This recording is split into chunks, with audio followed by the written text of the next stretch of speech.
Sa mga naguguluhan pa rin po, sa mga restricted sa apps, ganito lang po yung gagawin. Pumunta po kayo sa support, hanapin nyo po yung sa settings, pindutin ng support. Pagkatapos po mapindot yung support, punta po kayo dito sa may taas, katulad na nasa video.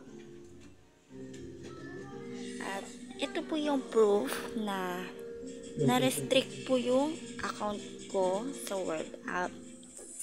Makikita nyo po yung date na nakalagay, July 15, 12:26 PM.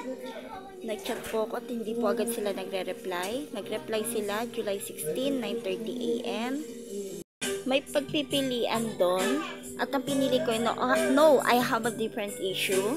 Then nag-reply po sila at ni-reply ko is none of this. Importante po na tama yung pipindutin ninyo dahil pag mali po yung napindot nyo is nahihirapan na naman po kayo na mag-reply po sila at dahil hindi po sila agad-agad nagre-reply.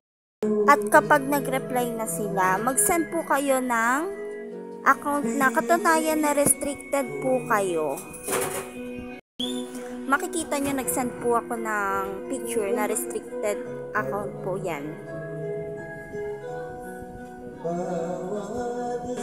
Then July 19, nag-chat ako ng any update, hindi pa rin sila nagre-reply.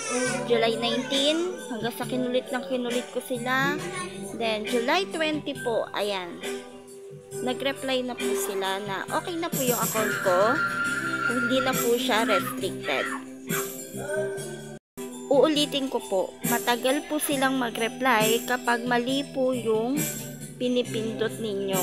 Kung restricted ang account nyo, gawin nyo lang po yung procedure na nasa video. Huwag po kayong mag-chat ng kung ano-ano dahil hindi po sila agad-agad magre-reply o hindi nila papansinin.